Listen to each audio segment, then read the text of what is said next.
I think we've gone through so much growth just in this past few years, which has kind of allowed us to maybe get a little more brave with, if we can do this, what else could we do now?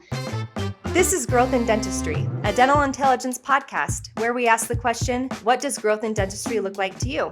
I'm Katie Polson, a dental hygienist and your host.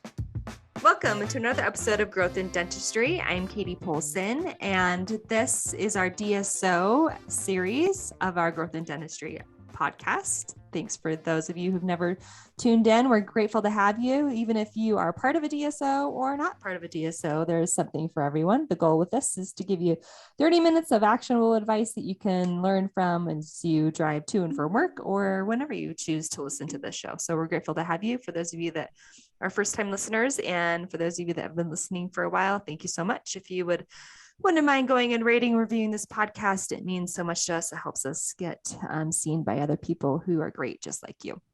If Facebook is your thing, and like it is, Facebook's a thing for everyone in dentistry. Go to our Facebook Dental Intelligence community is a really great community that you can go to learn more about how data can affect your practice or automation, or just sometimes we put funny things in there. So just come hang out with us. If you are not a current customer and want to be one, listeners to our show can go to get.dentalintel.com/podcast to get $50 when they complete a demo. And I'll make sure that link is also in our show notes for those of you that are driving. Don't stop and do it now, people. Okay. I have my trusty co-host on this DSO shows, Jessica. Thank you for joining from wherever you are in your house, in your office. In the office for now. I mean, it could be something someday. I don't know. Yeah. That's great. I know what you can go anywhere. You can go from Hawaii. We could record this from wherever we want. We can. Oh man, I need to up my travel budget. Adam, I need a bigger travel let's talk budget. to Adam. Yeah. Okay, Jessica, introduce our guest today. Hey everyone. So we have Brandi Williams here with Catalyst Dental Allies. She is the VP of Growth over here in Oklahoma. So I say here in Oklahoma because I'm actually here in Oklahoma in my office. But I've had a great pleasure working with Brandi and would love for you to kind of get some nice tips and tricks from her and listen to all that she has to offer with her experience. Welcome, Brandi. Thank you. Welcome. When you get for the budget recommendation, I'm all for Hawaii, someplace sunny, tropical. Right. I know. I need to take this podcast on the road, please. Can we record from anywhere we want? Although I tried recording from ADOM, it worked kind of a little bit, but it was just fun to be at ADOM, which is we met in the dark. And guys, I didn't even know. She messaged me earlier. I met her in the dark, and then I got back to Salt Lake, and it was like, dude, I met her, and I didn't even connect the dots. I'm so sorry. Okay. Oh man. Was it at the like Denim and Diamonds? Yes, or it was called Denim and Diamonds, fancy. And you had to wear denim and diamonds. And she won, right? You won the best dressed. You did. Oh, yeah. Oh, you won best dressed? Yeah. I don't know if I should be proud of that. Hey, no, you should definitely be proud of that. I did not know what Denim and Diamonds meant. So anyway, we went with it. But did you get your fashion tips from Steve? Because those overalls, I mean. No, so the four guys went. I went with four guys and me, so that was fun. And they all wore overalls, and they were the hit of the night, man. I mean, all the ladies were lining up to take pictures of these guys in their overalls. And they kept asking, why aren't you in overalls? And I was like, are you kidding me? I'm not doing that. Anyway. Okay, back to Brandi. Right. Brandi, tell us a little bit about yourself and Catalyst. Sure. Well, I am Brandi Williams. I have worked in the dental industry for 29 years, and I've done just about everything that I'm legally allowed to do. So, I gotta add that in there. Part, but I have kept it legal. But dental assistant, business team, insurance coordinator, office manager, revenue cycle management, credentialing, director of operations, office manager, you name it, I've done it. I don't know that I've done it all well, but I've done it. And for the past almost 6 years, I've been with Catalyst Dental Allies, and we are a DSO, 36 offices and growing in Oklahoma. Founded by one owner, Dr. Josh Brazier, with a mission to kind of keep the sanctity of private practice while being able to compete with some larger groups. And kind of our motto is private practice fill with group practice benefits. And that's really what we've been striving to accomplish. It's been really fun. Awesome. And you met Jessica while working at Catalyst, right? Yeah. Yes. Yes. Brandi actually did my first interview like many moons ago. Yeah. Well, I mean, not my first interview, but like my interview with Catalyst. And, you know, I was living in Nashville at the time. So it was just a little phone call and she took a whim out. Man, we needed help. all of your success then you need to attribute to Brandi, and she's also I expecting a portion of your income. So Or a trip to Hawaii.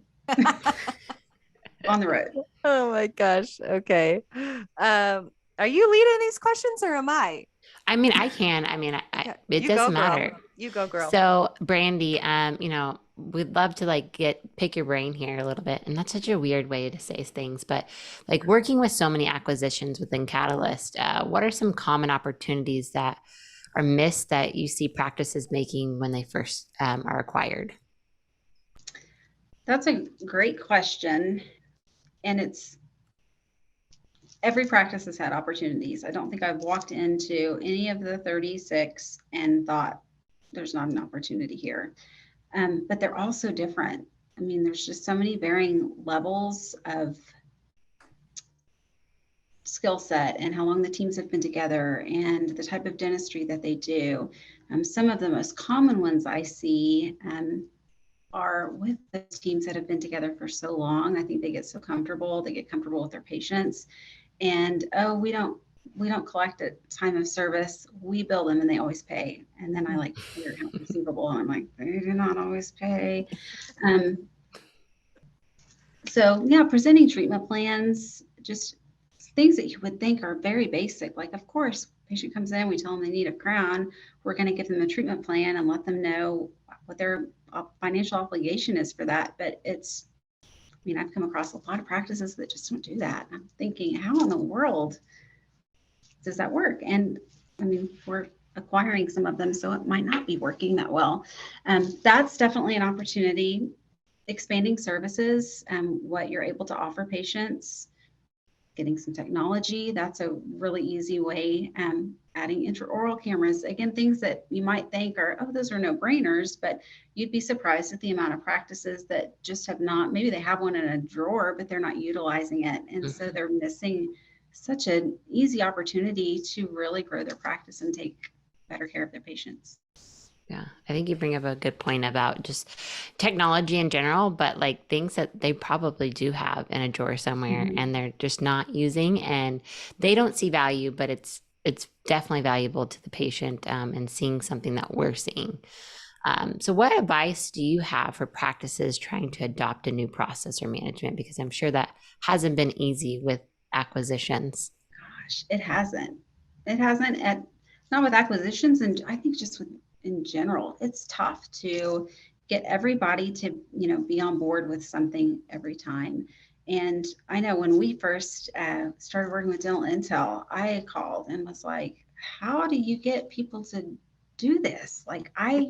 We're, incentivizing and doing contests, and I'm trying everything to get my team to buy into this. So I was like, can I talk to other people what are they doing? And I've discovered the best way to get buy-in is setting the expectation and getting a commitment from each person on the team, and then holding them accountable and following up. And that last part's the toughest because we get busy Yeah. And we, okay, they were doing it. They've been on a roll. I'm going to stop watching and stop measuring that. And that's when it just falls away. And it's funny because you'll go back in an office and they'll be, oh, are we still doing that? I didn't know we were doing that anymore. Not that you've ever said stop, but because you stopped measuring, it just gradually disappears. Yeah. You've brought up and this is brought up twice now, kind of in two different ways, which is like people start to do things.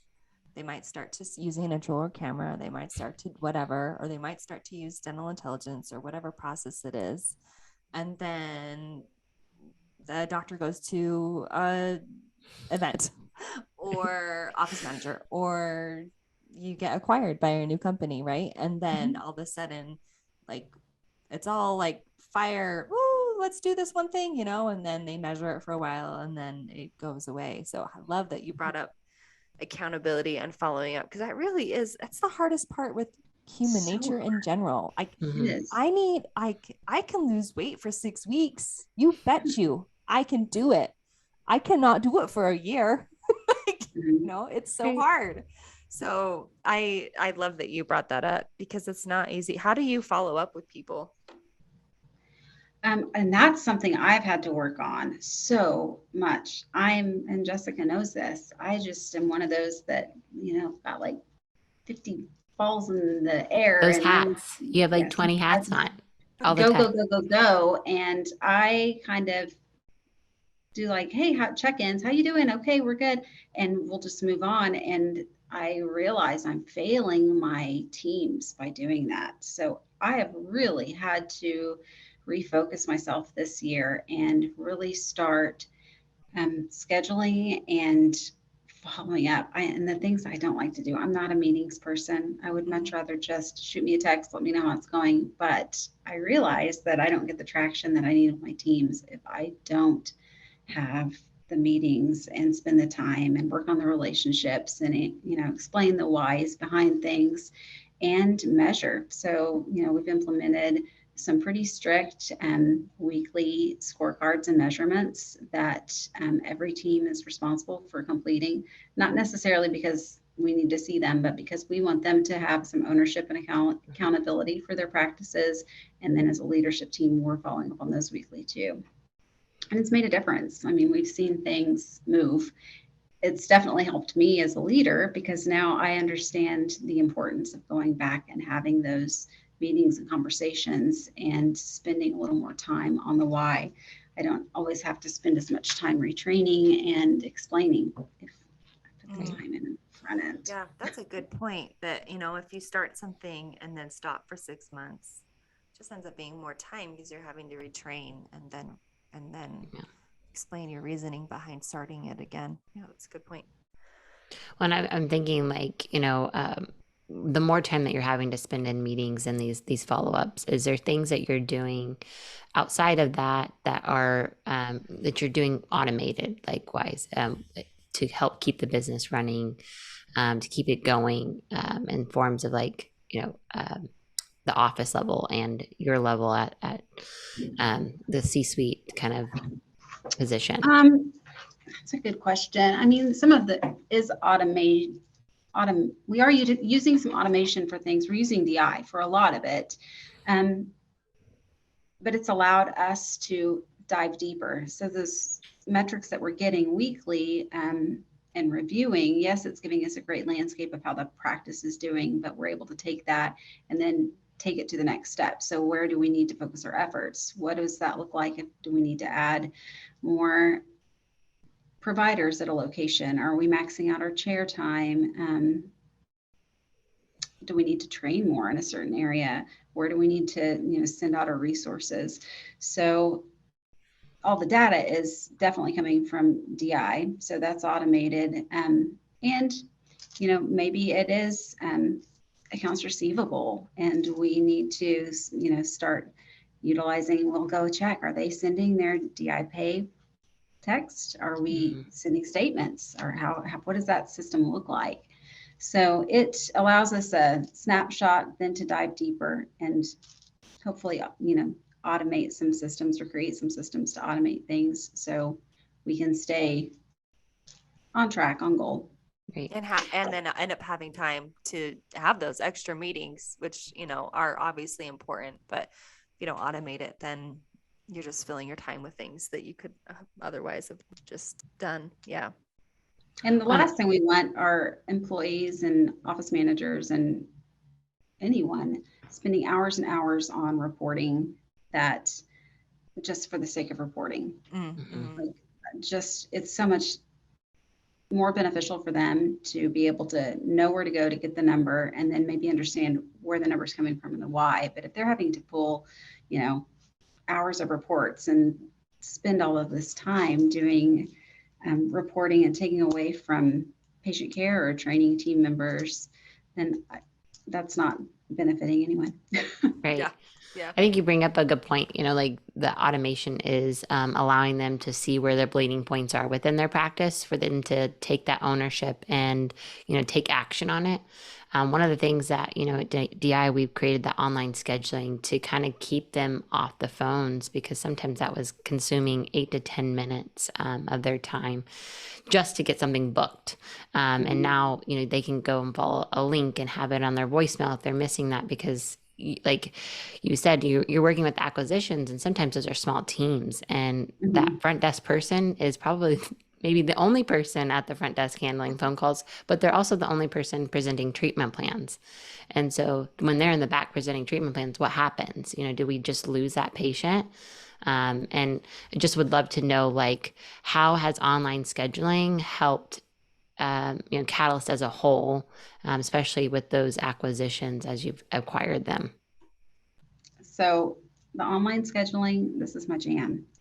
And I'm a little bit older. So when I first heard about this, I was a little reluctant because I'm thinking, oh my gosh, there's patients are going to be booking appointments in the doctor's chair and they need a cleaning and our schedules are going to be messed up. And I can hear the hygienist complaining because this scaling root planing patient is in an hour block I just, every awful scenario came to mind and I had already dismissed it before I'd really given it a chance.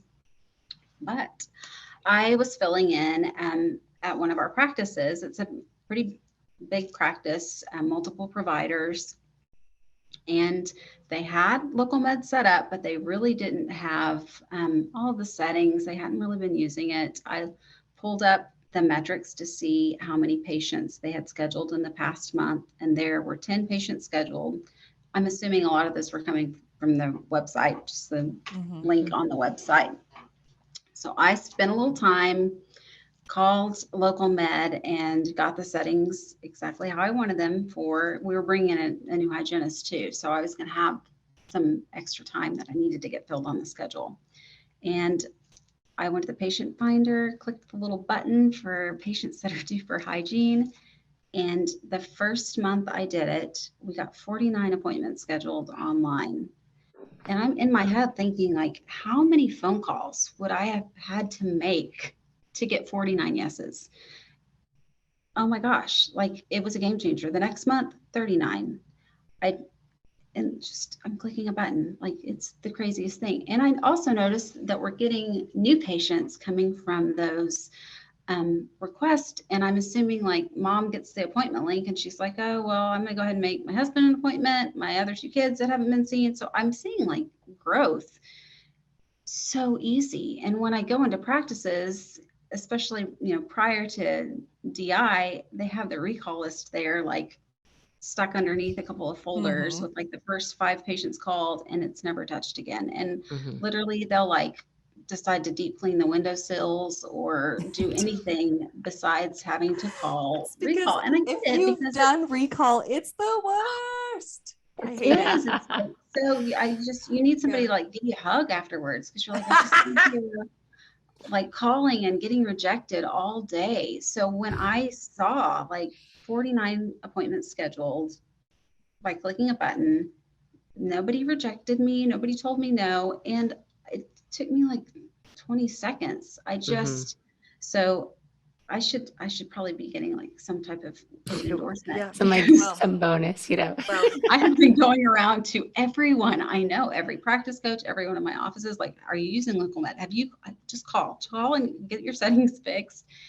I mean, you should be doing this. And I get so excited about it. Like I'll go push their button and send them. And then I'm checking like every couple days, like Mhm. getting a count, because it's so rewarding to get to see like, oh my gosh, I did this and look how many patients are scheduled now. It's a game It's like, changer and for it's like a sure. no-brainer. It's like, well, why wouldn't you? But Yeah. until somebody does that, they always like have those hesitations of like, I don't know how many, especially acquisitions, they have their like old ways of doing things. Mhm. And they're like, you're going to send a text to everybody. Well, we don't want everybody to like schedule. And they're like, well, maybe not everybody wants to schedule either. Yeah. So Mhm. it's going to be okay. Yeah. Yeah.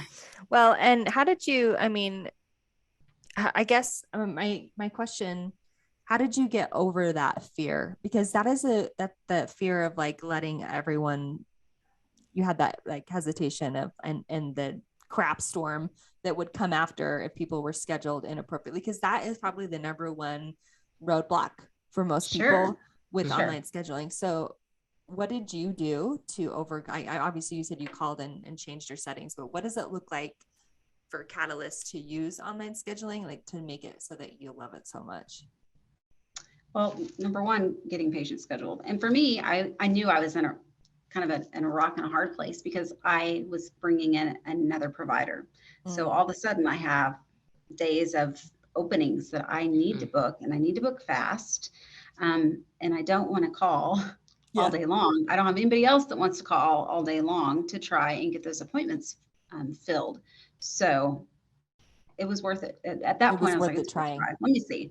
I love it that it's so easy to see which appointments are the ones that have scheduled online. They're a different Mhm. color than all the rest of my appointments. So I can easily look and see, oh, these are two online appointments.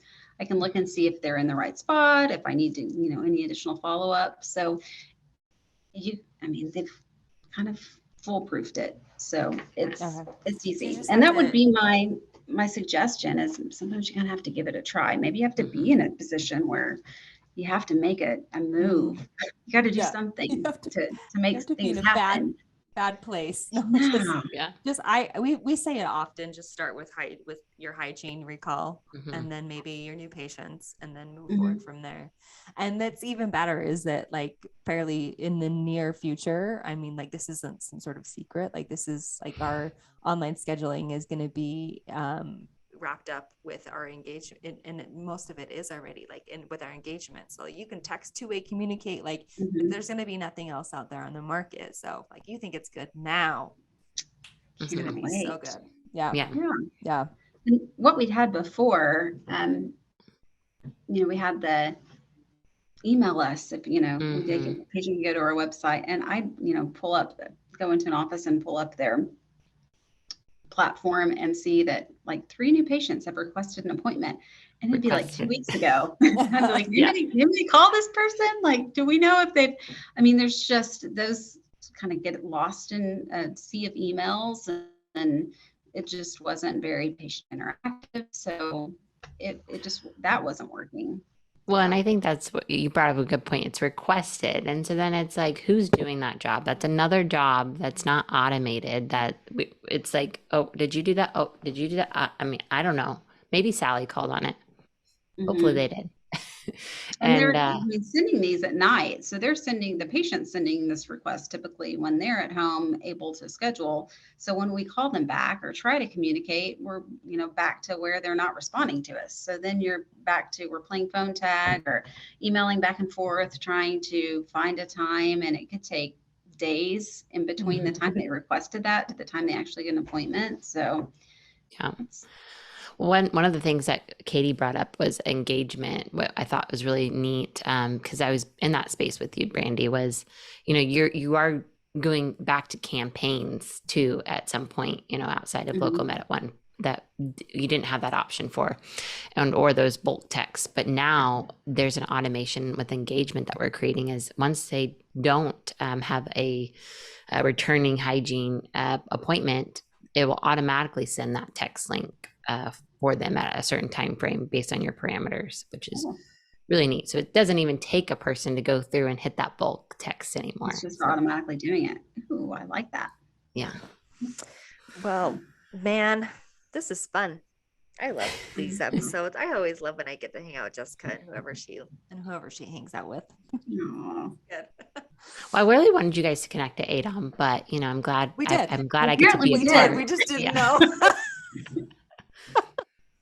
I sent her the link to like do the She filled it podcast out, with you. and I looked at it, and I reached out to her, and then we just didn't So connect. crazy there though too. I know. And so loud. Like how do you do anything? I had no idea how.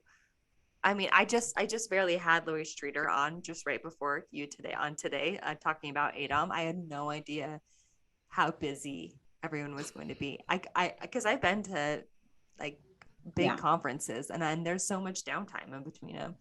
There's no downtime at ADOM. It's go, go, go, go, go. I was so tired. I was like, I need a break. I need a vacation from your vacation. Yeah. It wasn't really a vacation, but It wasn't. It was like 6 a.m. till Oh my gosh. till 10 p.m. later.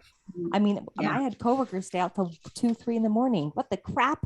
I'm I like, know. nope, see ya. I'm going to bed. Anyway, well, this is can I ask the last question? Yes, go Okay. for it. So This is your question. We ask this question to every single person. It's because growth means something different to everyone, and it's a big deal at Dental Intelligence, and it's a big deal at DSO. So I'm excited to hear what you have to say about what does growth in dentistry mean to you. Wow.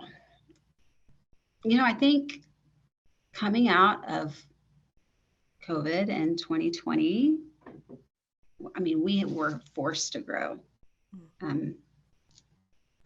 A lot of us had the technology that we just weren't using. I think we talked about that a little bit earlier. Like we had the intraoral cameras. A lot of us had the patient communication software. We had LocalMed all along. We've had a lot of these things. We just weren't using them, but we were kind of like pushed feet first to start relying on some automation and technology. So I think we've gone through so much growth just in this past few years, which has kind of allowed us to maybe get a little more brave with, if we can do this, what else could we do now? And I feel like this is the perfect time to kind of rewrite the rules of dentistry. We're not going back to doing it the way we were pre-pandemic.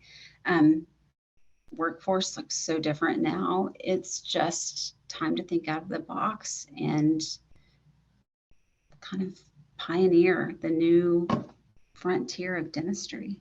And I want to be on that side of things. So, I mean, that's super exciting to me. I just think there's endless possibilities right now. We've got AI coming into the dental world, which is so cool to just think like, what is that going to look like? How is that going to change the game?